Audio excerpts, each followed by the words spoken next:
right, everyone. Welcome back to another episode.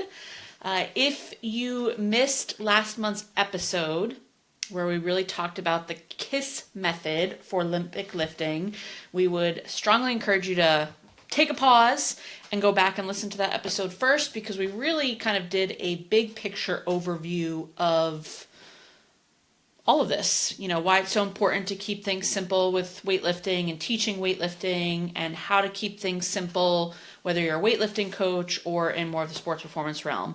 And so for part 2 of this series, Leo and I are going to be really diving into some more depth around simplifying the teaching progression of the 3 main lifts and the technique around that, and so much more. And we're so excited that you're here.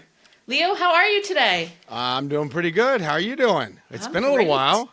I know it feels like it's been a month, but it always feels so long. How are you? It seems long, but you know what? It goes by really fast too. So fast. It's amazing. So fast. The kids are good?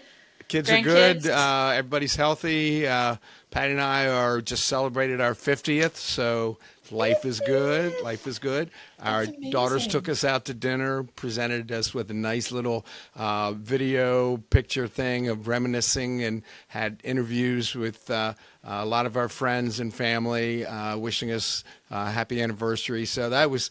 it brought a tear to my eye. Oh. It was you're really being good. cheesy right now, but I know you actually mean it. Yeah, I do. I got great kids. I'm just so fortunate. Great grandkids. So, not great grandkids, great fantastic grandkids. grandkids. There you go. That's it. But yeah, so very fortunate. A lot of gratitude. That's for sure. I love that.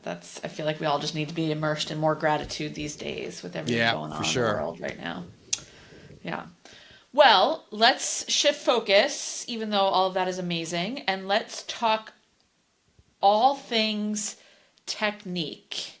And I know you and I both have pretty similar teaching progressions around the lifts, but let's kind of dive in there around simplifying the teaching progressions for the lifts. Where do you want to start?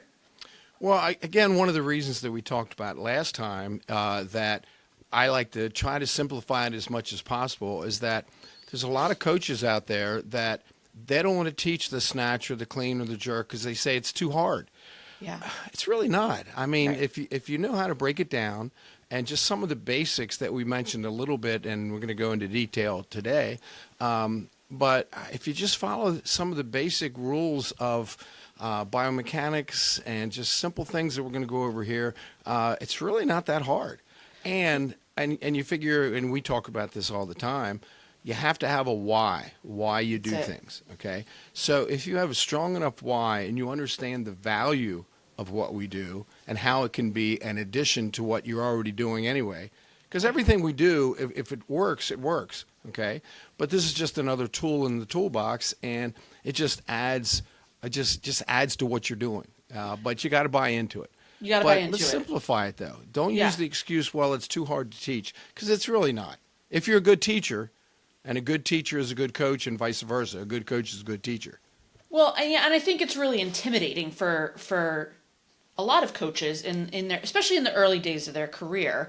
And so the advice I would love everyone to take away from this series is that, even as a coach, you are not going to be perfect at it right away. Teaching it, understanding it, breaking it down. And what I see, unfortunately, is a lot of young coaches kind of, what's the phrase, like cut off your nose to spite yourself, right? They kind of just walk away from it because, they're not confident in their skills to teach it. They're overwhelmed by the concept of it. And it's intimidating. And instead, what I would love to see more new coaches do is, okay, maybe you're not diving deep on putting this in your programming right away, but you commit to learning so that along the way, you can begin adding it in as your confidence in teaching it and understanding it. Maybe do the lifts yourself a little bit just to see what it feels like. And that's a big game changer for a lot of coaches when they work with someone as an athlete for a little bit just to understand how it should feel in their body. That's where I see a lot of people turn the corner with the Olympic lifts. You don't have to be a stellar lifter, just like your athletes don't have to be a stellar weightlifter, but you can really learn a lot from moving your body and letting it grow, your knowledge of it. And the more you practice and the more you study, then you're going to be able to become a better coach because you can break it down and simplify it for your athletes. That's it. And because a lot of times the athletes don't have that physical literacy that you expect them to have because of, maybe they don't have the background that they should. But some of your athletes will pick it up quicker than others. But either way, if you're able to take all that information and simplify it like we're talking about here, your athletes will buy into it, you'll buy into it better, and you'll say, you know what, this isn't that hard to teach. It's really not. Yeah. So, and that's what we're going to talk about here a little bit. So, let's talk a little bit about first. Let's just use the clean first. Okay, whoa. I have a question for you, though. Oh, okay. Because people ask us this every time we teach a course, which progression, which lift do you teach first? That's a really good question. And the answer is either the snatch or the clean, whatever works for you. Yeah. And as long as you have a reason why you do it. That's it. And for me personally, when I was at the high school situation for years and years, I always had the reason of teaching the clean first because of, and I had my reasonings behind that. One is that I found that at the high school level, they seemed to be a little bit scared sometime of throwing a weight over their head. Yeah. So doing a clean, it just seemed less fear factor, and they were able to kind of drop it down instead of throwing it over their head and panicking. So that was one thing. And then another thing that I found is that once they learned the technique and the pulling pattern of the clean, learning the snatch was like second nature because the pulling patterns are virtually identical. Right. So that took away the fear factor, the learning pattern. And then for me personally, I had a lot of athletes that went on to college to play whatever sport, football, volleyball, lacrosse, you name it. And what I found was that when they go off to college, usually the coach or strength coach doesn't say, how much can you snatch? Or let me see how you can snatch. Yeah. The first thing they say is, how much can you clean? Or what does your clean look like? Yeah. So once we do that, establish that, then the coach can say, hey, they know how to clean. And then when you show them their technique, you know that they've learned that. Yeah. But then when you show them how to snatch too, they go, oh, maybe we can add this to what we do. Yeah. So I always teach the clean first, but you know what? A lot of people teach the snatch first. As a matter of fact, in our USAW course, we teach the snatch first. Yeah. I asked them one time, I said, well, why do you teach the snatch before the clean? And they said, I don't know, it's got to be one or the other. So in other words, it really doesn't matter. It's funny because I learned how to snatch first, and I'm glad I did from a mental standpoint because I think I just didn't even know to be afraid of getting under the bar. It just was what I learned right away. But when I worked, and often when I teach weightlifters, I will teach the snatch first, just because that's intuitively what I know. But when I worked, for years in the college sports performance setting, whether it was D3 to D1, kind of along the lines of what you said, it was always clean first. And then certain athletes and certain teams, I would layer in the snatch teaching progression later in the year, all for the reasons you listed. I think the beautiful part about how we're breaking it down today is we are giving the framework of the teaching progressions that for the clean and the snatch are really identical.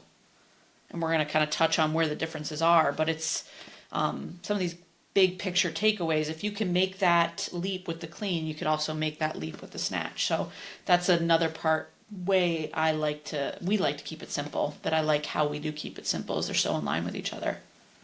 Yeah, and everybody, and like you said, everybody teaches a little bit differently. The progressions that I use and that I think you use, pretty similar. Pretty similar. They have worked over the years for us. Yes.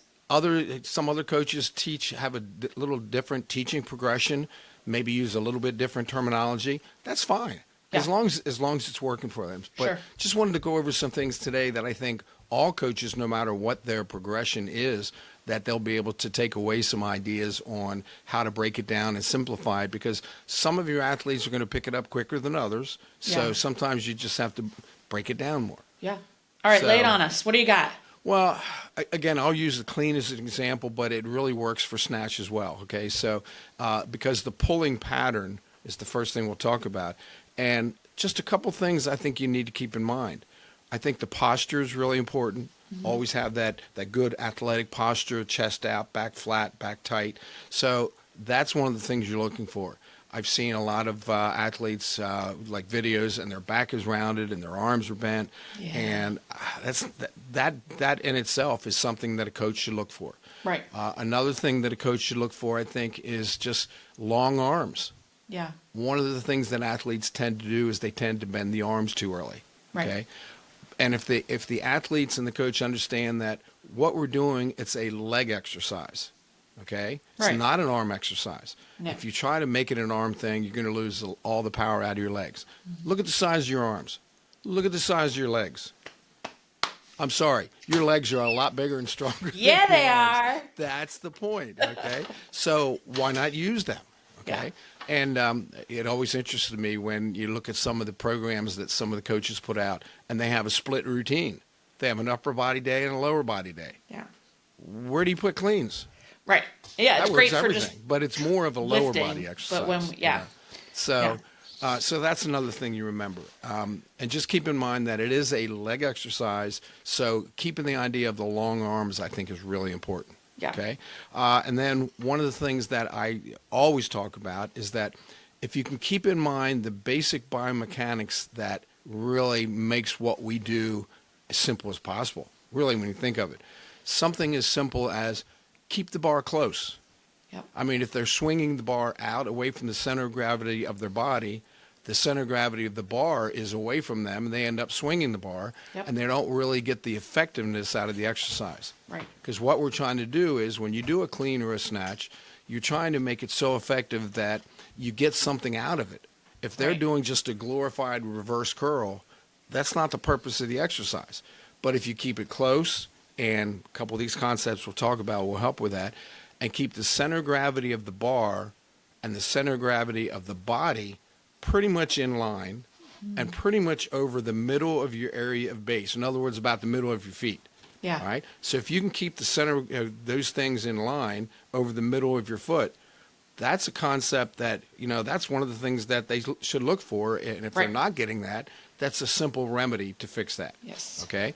One of the things I like to always talk about is that if you look at the bar path from the direct side, okay, and if you can imagine a line from the heel of the toe, okay, Yep. like say facing to the side, right? Yep. Okay. So if you draw an imaginary vertical column from that heel Yep. and the toe, so you have a vertical column, the bar path should be inside that column the that. whole time. Yes. If it's outside of that column, they might make the weight, but they're not making it very efficiently, and that's really what we're looking And at. ultimately, they won't keep increasing the weight in the long term. Exactly. They might get away with it, and some of the videos you see on YouTube of some of the, especially football guys who are really bad about this, you see, one guy doing a big clean, maybe 300 pounds, maybe 400 pounds, and everybody's around cheering and stuff, and you look at the lift and you go, oh my God, it was the ugliest thing I've ever seen. But yeah, they made it. Yeah, but are they really getting the benefit out of it? Right. I'd rather see somebody do something, Right. 40 pounds lighter, but do it right. And Yeah. that's, I think, you want to get the benefit of it, and you got to consider safety as well. Sure. And the reason I say that is because a lot of coaches say, we're not going to do cleans or snatches because they're not safe. Yeah, they are. Well, if we're doing them, if we're focusing on the technique and doing them technically well, even with light weights, you're going to get the power benefit, and you're going to keep the athletes safe. Exactly. Yeah. So Yep. I think that's a pretty important concept, is that center of gravity thing. Yes. And again, these are basic biomechanical things to remember. Yeah. And then another one that I like is the action-reaction thing. We talk about this all the time. Yeah. For every action, there's an equal and opposite reaction. One of So Newton's laws. in the case of lifting, if you throw the head and shoulders back, in order to keep your balance, that bar has to swing out. Yes. Well, once you get that loop in the bar, it's really hard to control. Okay? Yes. Now, one of the things we talk about is that we always have, especially new lifters, we want that bar to come up in a straight line. Yep. No, it's not going to come up in a straight line. As straight as you can get it, but because the body kind of gets in the way as the bar path goes from the floor up into the power position and finishing there, the bar, you have to kind of work your body around the bar, so it ends up being a slight curve to it and as little loop at the top as possible. So again, if you keep your head and shoulders neutral and everything, and just think of everything vertical, then the bar will stay close. So Yeah. I know I'm kind of making it sound a little complicated here, but really when you break it down, it's not. Okay? Right. If the head and shoulders go back, the bar comes out. bar goes the other That's way. not good. Yep. Okay? So we want the head to stay neutral and the shoulders come up. That keeps everything in close. So just a couple of those balance things, and we're trying to keep the balance on the middle of the foot as much as possible. Sure. So as the bar travels from the floor to through the power position, it's going to change a little bit on the foot. But overall, you don't want the pressure way up past the toes. You don't want the pressure way back on the heels. So if you just think of pretty much a full foot, you're going to be in pretty good shape. Yeah. Okay, and then from there, I don't know if you wanted to follow up. Did you want to follow up on anything? No, I think that was a great run through. It's, I think, and it's like you said, same thing. Like even I'm sitting here listening and I know a lot of this stuff and it's like, oh, whoa, well, let me just make sure I'm like cataloging and processing. But the reality is like so many of these coaches are getting phenomenal educations in like basic exercise biomechanical principles. Some are not, right? Elephant in the room, some are not. But if you can take all of that base knowledge that you've received in your schooling, in your internships, all of that, it really allows you to tie these concepts that Leo just talked through to those basic understandings. It's the same thing for our lifts, right? It's the same thing for our lifts. Yeah, and we try to make it as uncomplicated as possible. And Yeah. I think a lot of times coaches are just kind of, they're pressured into just having the kids put so much weight on the bar. Yeah. You don't need to do that. You don't need to do Keep that. the technique the main consideration. The strength will come along. Yeah. Okay, and you can do heavier pulls and things like that without necessarily Keep them but squatting. the lifts themselves. Yep. You just want that speed and that there's positions to be where they need to be, and then in the long run, the weight will be there for sure. Yeah. Okay. One of the things I like to stress as far as really simplifying things are just what are you looking for as far as the key positions? Key positions Okay. are so important. So we teach from the top down. Yes. So by the top, we're talking about for the clean, it's receiving the bar in the correct position where the center of gravity of the bar is as much over the center of gravity of the body as possible. Yep. Again, lined up through the middle of the foot, okay? Yep. Which means they have to have the flexibility to be into that position, which we'll talk about a little bit later. But right now, we're just talking about the position. So the center of gravity of the bar is pretty much where it needs to be over the bodies. So even if they take their hands away, that bar would still be there. Yes. So what we want is much of a full grip as possible. Okay, now sometimes it's going to be back here a little bit. We'll have to work on that flexibility. But as long as the bar is being supported by the body, even if the bar don't have a full grip, it's still not bad. Right. Wes Barnett, one of the best USA weightlifters ever, yeah. when he cleaned, he literally cleaned on like two fingertips. One or two fingertips, yeah. And because his limb lengths, it wasn't a flexibility thing. His limb lengths, I think he had like a really long upper arm. Yeah. And so he just physically he couldn't do it. Yeah. You would think he would miss jerks. Boy, I'm telling you, he could jerk. He never missed a jerk. He was so fun to watch, and plus a really, really good guy too. So Wes Barnett's one of my all-time favorites. So anyway, if they can get that bar in the correct position, then they should be able to receive a clean. Sure. If they can't do it though, if they can't receive it correctly, don't have them do it. Right. I know that sounds almost No, but it's counterintuitive. I'm a weightlifting guy. I want them catching the ball. Right. But if they can't, they can still do the pull to get that triple extension. Yes. I always talk about force production and force absorption. Yeah. Well, if you can receive the bar, now you're absorbing force from an athletic standpoint. I think that comes in really handy because sport is all about not only producing the force, but also receiving that force and being able to deal with that. Yeah. So that's a position we're talking about.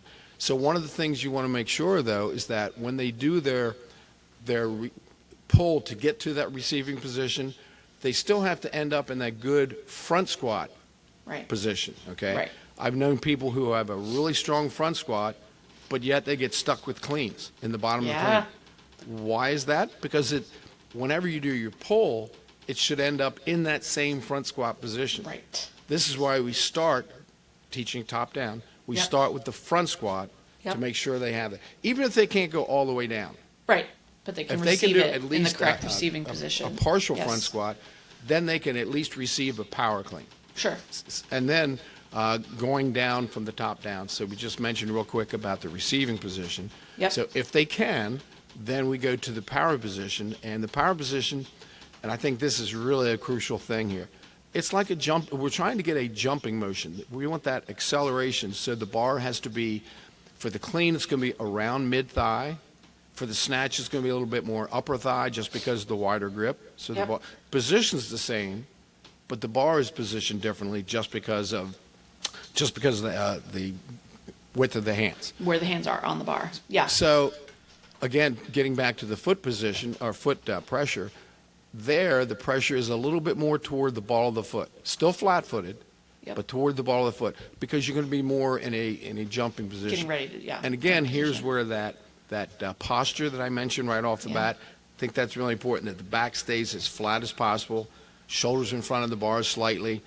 You don't want to be back too far because then you end up jumping back. Sure. We want everything vertical, okay? So that power position is pretty important.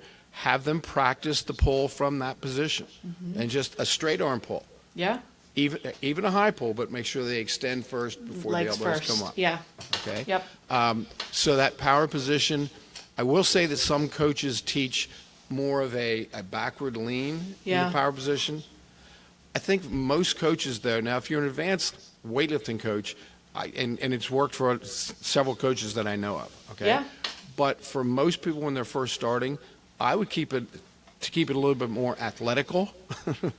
Just kind of make up words as I go here. It's more of a jumping position. Yeah, and I think that this is where like the nuance comes in. I think that a lot of coaches, new coaches and athletes see something online and assume that's how that individual started and worked their way through it. And the reality is maybe they did, or maybe they're now working from that space, but they still learned all that foundational good movement pattern first. And I think the other nuance here that really overwhelms people, and it's a lot more challenging when you work with a lot of groups, and this is where you're really going to see it come into play, I think, the power position, is that a lot of this is going to depend on athletes' anthropometrics or builds and limb length to body ratio and all of those things, right? Someone might look a little bit more horizontal or upright or leaning back in that power position, depending on their build, versus someone else that's going to have to lean over really far. It's going to look like they're leaning over really far. But the key thing here that's really, really important is that just the shoulders are either in front of the barbell or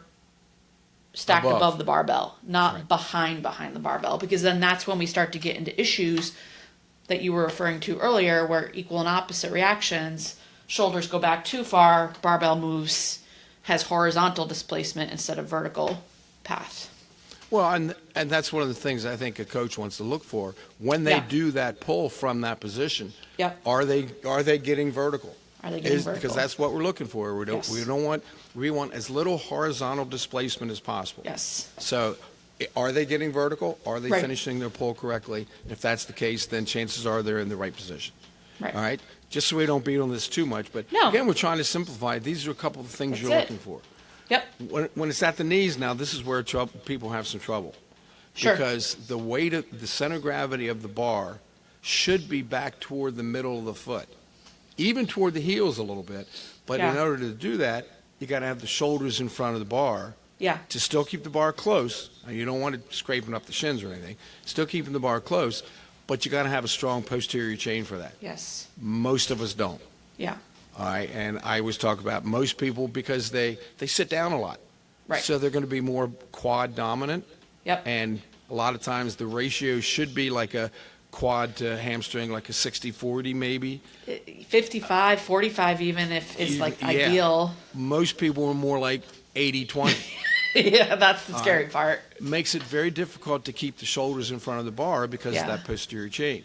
So if the shoulders are back, that automatically pushes the bar forward. Right. So we've got to have that strong posterior chain to keep the shoulders in front. We'll talk about some of the strength stuff. As you used to like to always say to me when I was a new lifter, Cait, you're very strong, but you're not strong in the positions yet. strong in the right positions. Exactly. That's correct. Yeah. Yeah. That's why I always use the example, just because someone's a good deadlifter That's right. doesn't necessarily make them a good cleaner. That's right. Because the pulling pattern is a little bit different. Yep. Okay.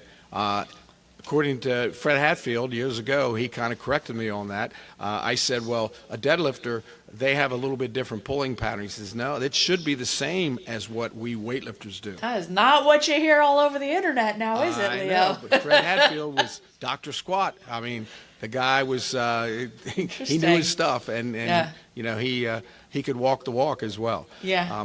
So anyway, I think the that other I think thing is really just- important to keep Yeah, the I think shoulders the- in front. Shoulders in front. And the other thing to note here too is, like, we're talking about keeping it simple for you all as coaches. We want that concept of simple to be trickling down even more to your athletes. So some of these nuanced things that Leo's talking about that we're trying to simplify for you in these positions, like where the weight is in the foot, you're not necessarily going to be telling or you might be correcting a little bit, but you're not going to be giving all this information to your athletes right away. You're going to then simplify even more. And that comes with time developing your coach's eye and your confidence as well, of learning what to prioritize in terms of cueing and correcting. But as much as we're trying to simplify it for you, you want to simplify it even more for your athletes in these positions, because they are going to be on sensory, proprioceptive, all the things, overthinking overload. So Yeah, it's paralysis by analysis. That's it, paralysis by analysis. I don't know what that is. I am not guilty of that ever. At all. But I think that's a really, really good point. I mean, Yeah. the fact that, sometimes coaches really try to take all this information and not really simplify it themselves, Right. because it's just going to be certain things they look for. Okay, Yeah. like for instance, if the bar is at the knees, and if you look at it from the side and the bar is in front of the toes, chances are they're leaning back and their shoulders Right. aren't in front of the bars. So, Or if their what are the shins aren't things you're vertical looking for? at that point. That's Or another what's way that? I'm to sorry? look. I said, or if their shins aren't vertical at that point. Their shins should be pretty vertical at the knee position, and once they get those shins vertical, for the most part, that kind of takes care of all that other stuff. Yeah, and each coach has a different way of looking at things. Absolutely. Okay, so this is why we're trying to get this information out, some of the nuances like that you're mentioning, and from there you can say, okay, he's not finishing his pull because. And what's the why? Yeah, what's the why? What's the why? So anyway, I think that knee position is really good. Yeah. And then off the floor, and some of your athletes won't be able to do the lifts off the floor. Especially in that sports performance setting. You may never take them to the floor. I think you want to try to if they Sure. can. In an But ideal world. if they can't get into the correct position from the floor, like they might be really good, especially your bigger, taller athletes, might be really good at the power position, might be really good at the knees, and then as soon as you lower to the knees, the back rounds, Yep. they go up on their toes, all the Yep. the things that you don't want. So again, A lot of my tall understanding- basketball players, we absolutely. always worked from low blocks, and that was it. And, Yeah. so we mimicked the idea of the floor, but it was in a higher position to get what we needed out of the lift for them without beating up their bodies and forcing them into positions they shouldn't be in with the lifts. So anyway, so there's some of the things on the key positions, but right from Yep. the floor, if they can do it, what we're looking for is the hips above the knees, Yep. or excuse me, the shoulders above the hips and the hips above the knees. Shoulders above the hips right? and hips above the knees. And you got to have that flexibility to get into the back should be like at that Yes. angle. All right. Yeah. Then what we can do is then we can start talking about transitioning from one position to the other. So when you're at the floor and pulling it up to the knees, see the angle of my hand there? Okay. Same. That should be Same. the angle of the back. If these are the hips and these are the God, I keep getting that backwards for some reason today. I don't know what's up with that. The shoulders and the hips, that's the angle. Yes. So as you straighten your legs to get the bar to the knees, Yes. transitioning from the floor to the knees, that angle stays the same. Same. What happens there is the bar actually comes back toward the knee as the knees Yeah. straighten and the shins become more vertical. The bar comes back. Okay. Now, if you see scraped shins as they're doing that, what's that tell you? Right. You're starting with the shoulders first, and that literally pushes the shins into the bar. Yep. We don't want that. Remember I said that the bar path is not straight up? Well, there's a good example of that. Yes. All right. So if the shoulders and the hips come up together and the knees come back and the bar comes back, So that initial movement off the floor should be back. Yes. Because the bar starts pretty much at the base of the big toe. That's too far forward. So as you pull, the bar moves back toward the middle of the foot. Now the balance is more toward where you need it to be. Right. And the bar stays close. Right. Then the transition from the knees into the power position is where a lot of people struggle. Yes. What we're trying to do is, I think some of the interpretation is that as it goes from the knees and to really get that acceleration through the power position, it's got to be a banging of the hips. What does that do if you do that? That makes the bar move horizontally. Yep. We don't want that. We want as much vertical displacement as possible. Right. So what we want to do is we're going to shift the hips under and up. Some people have used the term scoop. Some people have used the term double knee bend. Yeah. But whatever works for you. But if you keep the bar close and shift and accelerate at the right position, don't accelerate at the knees, accelerate through that power position. And that's really important. This is why we practice the power position. Then doing the lift from there. Then we practice it from the knees to get that transition from the knees through the power position. Yeah. So the transition, I think there, and we can go into a lot more detail. Again, we're just trying to simplify it as much as possible. So these are some of the things that coaches can be looking for. Yeah. And then the transition through the power position to the receiving of the bar or catching of the bar. Again, if you just concentrate on keeping the bar as close as possible, make sure that shrug and that the head stays neutral and the shrug is as vertical as possible. And you might see some, especially some of the top lifters, they're not really fully extending. They're finishing it really fast. But for your lifters that are first learning, I would say make sure they finish that pull. Then the shoulders will go back to get under the bar. Agreed. Okay. So getting back to that action-reaction thing, I think this is something that, and you mentioned it earlier about what you see on the internet. Oh, yeah. I always like to tell the story about Piros Dimas, one of my favorite lifters of all time, too, okay? Well, he would really whip his head and shoulders back, and the guy snatches world records, clean and jerks world records. So somebody who doesn't know, they'll look at that and say, well, look, he throws his head and shoulders back. That's how you should do that, too. Well, Mike Catone is a good friend and has worked very closely with Piros. And I got Mike to ask Piros about that one time. And it was funny because he says, oh, no. What you're teaching is correct. Yeah, don't do what I do. Don't do that. He said when he first started years and years ago that he would do that, and the coaches were trying to correct him. And he said he was a hard head. He just liked doing it that way. He was going to do it his way no matter what. And then he starts making these big lifts, and they're going, okay, I guess we can let him do that. Yeah. But I thought it was interesting that he does believe in what we're doing. Yeah. And if you really think about it, that's what the lifts are all about. We're trying to develop that explosive power through the power position and keeping the bar as close as possible. Sure. And we want to make it as athletic a position as possible and to correlate as much to what we do on the field and the court. So that's why the technique is really, really important. So important. So, again, these are just some real basic things as far as the key positions that you're looking for and the transitions of what you're looking for. What's it look like from the floor to the knees? What's it look like from the knees through the power position? What's it look like as the extension and the finish happens? Yeah. Okay? So, but here's where you break it down. If you teach it from the top down, we teach from the power position. Make sure they understand the arms have to stay as long as possible. The shrug has to be up, not back. As soon as that shrug goes back, the bar comes out. So we practice from there. Once they get the hang of doing the pull and the power clean from there, then we lower it down to the knees and just kind of work our way down from there. But, and this is where I think the teaching can get a little bit frustrating because you might have, I always get a question, if you have a kid walk in and off the street, how long does it take to teach them to do a full clean? And the answer is, I don't know. Every athlete's a little bit different. If you have a kid that comes in off the street and you can teach them the whole clean in one workout, you got a good one there. Keep it going. Keep them coming in. The ones that you're probably going to work with, you're going to have to spend some time in each of those positions and drilling that. And one of the things One of the things we used to do with USA Weightlifting years ago, when we first put the coaching education system together, we would really break it down. I mean, it would be a shrug, an upright row, a power shrug. I mean, it was like I remember 40 steps.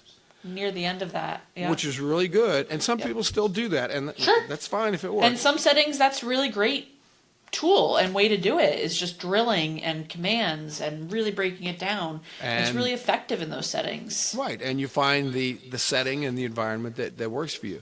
Yeah. But what we've tried to do over the years is to kind of not break it down so much, but then break it down if you need to. Yeah. So in other words, if they're doing you're trying to get them to do a power clean from the power position, and they're swinging the bar.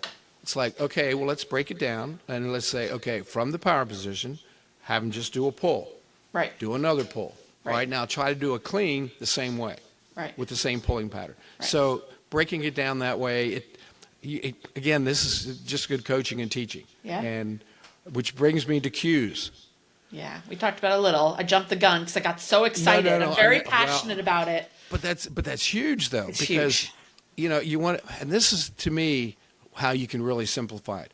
All these things we're talking about in detail, which, by the way, we could go into much more detail. Oh, my goodness. We could spend episodes just on each position. We could do that. But what we're trying to do is we're trying to get you to understand that these are the things you're looking for, but then you have to look at your athlete and say, okay, he's not doing this, and that's the problem, okay? Yeah.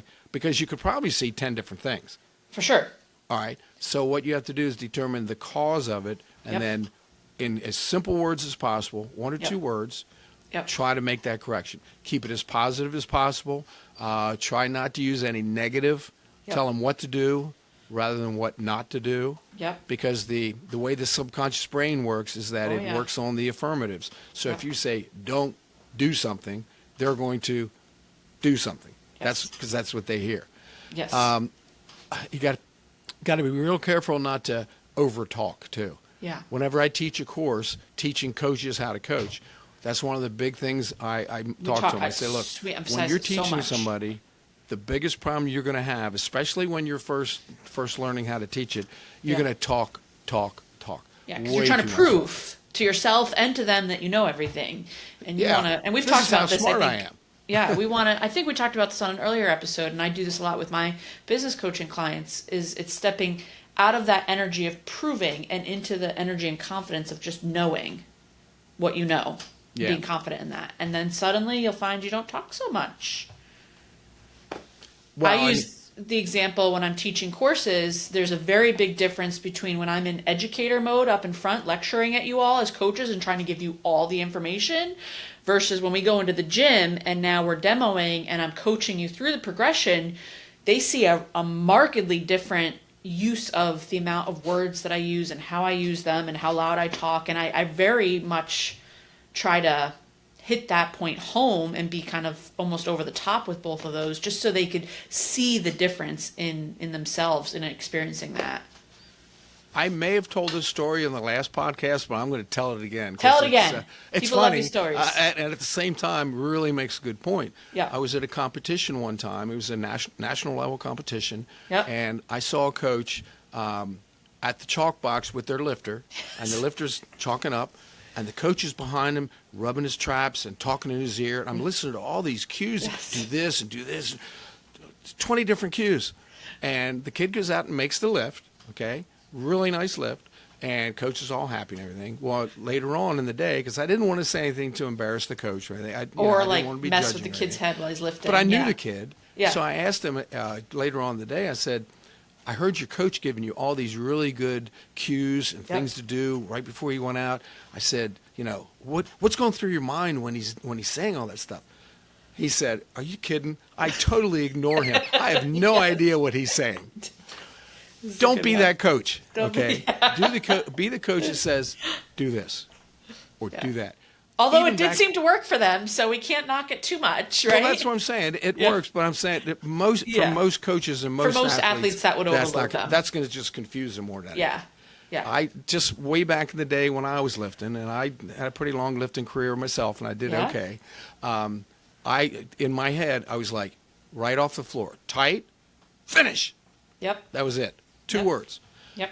And I think that's one of the things that coaches watching this can take from what we're saying here is that just simplify it as much as you can. Look for the cause of the problem. You bent your arms too early. Okay, why did they bend their arms too early? Right. And that's what you need to fix. Yes. So developing that coach's eye does take time. It does take time. It really does. Yeah. No doubt about it. But, I mean, if you see something, one of my courses, I actually have a technique evaluation thing. Like, say we're doing snatches, and I said, okay, watch this lift, and there's 10 different things I want you to look for. Yeah. All right. So when they go to do that in regular motion, I say, okay, go ahead, grade each of those parts, and they're like, oh, yeah. I can see 10 things. You can see 10 things because we've been doing it a long time. Yes. They see 1, maybe 2 things, and not necessarily the usually the it's the cause of outcome, not the cause. Yeah. So that error correction, I think, is something that we could spend lots and lots of time on there. Yeah. And as a coach, you'll get better as you go. At first, it's a little frustrating. If you're willing to work on it. Yeah. Yeah, don't just if you're willing to work push it away. Well, we've talked a ton about technique today. And I think we both know that we could spend hours talking about this stuff, and sometimes we do. But I'm really excited because what is going to be coming up in part 3 of this little series is us diving into the strength and the flexibility that's needed for each of the lifts and kind of simplifying that for everyone and hopefully connecting some of the dots. And I think, depends, because Leo and I like to talk, we'll probably be able to cover both of those in our next episode versus an episode for each. But I We'll make try. I make no promises. But I will say, if you really loved this is like the tip of the iceberg in terms of technical breakdown. And we cover this stuff in courses like on the weekends or in a full day all the time. And even that is still just the tip of the iceberg.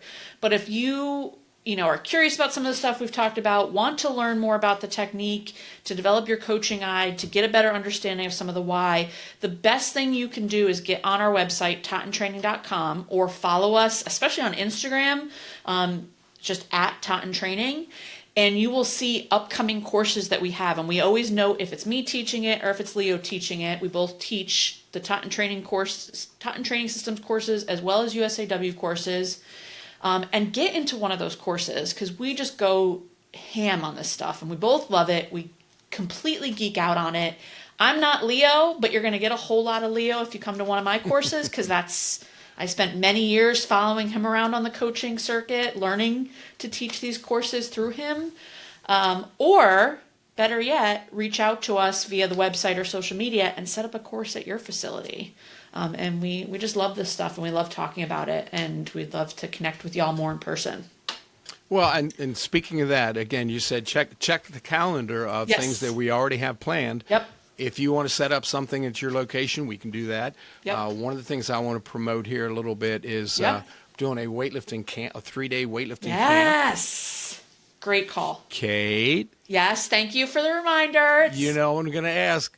I want you there to help out. I will be there. All right, sounds good. But anyway, just so everybody knows, we've done this before. Yeah, it's a brilliant model. For 32 years, I did a full week weightlifting camp. That's where I first met you. It was at a meet, and then I went to a weightlifting camp. Well, anyway, the first 3, we've kind of narrowed it down to like 3 days. Yeah. So Friday we have one workout. Saturday we have a double workout. Sunday we have a double workout. Yep. Not only are we training, all right, with video analysis and good top-level coaching, but we also, in between, we'll do things on mental training. We'll do things on goal setting. Yep. We're trying to jam as much into that. It's really only 48 hours total. I know. It's and kind of 5 wild. workouts and 4 or 5 lectures. It's a lot. It's a lot. Check the website. It's May 16, 17, and 18. Yep. And it's at a gym I train in Westminster, Maryland, called Westminster Strength and Conditioning. Great facility, great people to work with. Yes, so it's a good place. keep that in mind. And there's options. You don't have to go for all 3 days. Good we have point. tickets for all 3 days. That's going to be your best value. 2 days or even just 1 day. And if you have any questions about that, just shoot us a message on the website or on social media. Leo and I are both on his social media, the Totten Training social media, so one of us will respond. it's a rare opportunity to get the two of us together in the same place these days coaching. So it's pretty exciting if I do say so myself. I'm looking forward to it. Me too. I'm looking forward to it for sure. Me too. Now we can only take, I think, 25 has to Yeah. be, it has to be our limit. We already have a handful of people signed up, so spots are It's a limited. great facility, and Yeah. I think you'll really, really enjoy it. And Yeah. we've done them before. We've done them at our East Coast Gold Center in Virginia Beach. Heck, at one point we did week-long ones at Lake Placid Olympic The Training training center, yeah, the We- Olympic Training Center. We've That was done a lot these of for a fun. long time. Yeah. So, looking forward right. to just connecting with people. Yeah. That's a big part of what we do. That's Please it. don't hesitate to connect on, like she said, Instagram. Contact us through the website. That's why we're here. We like to help. True for sure. story. All right. Leah, I'll see you next month. All right, sounds good. Thanks, everybody. Thanks, Cait. you. Appreciate it.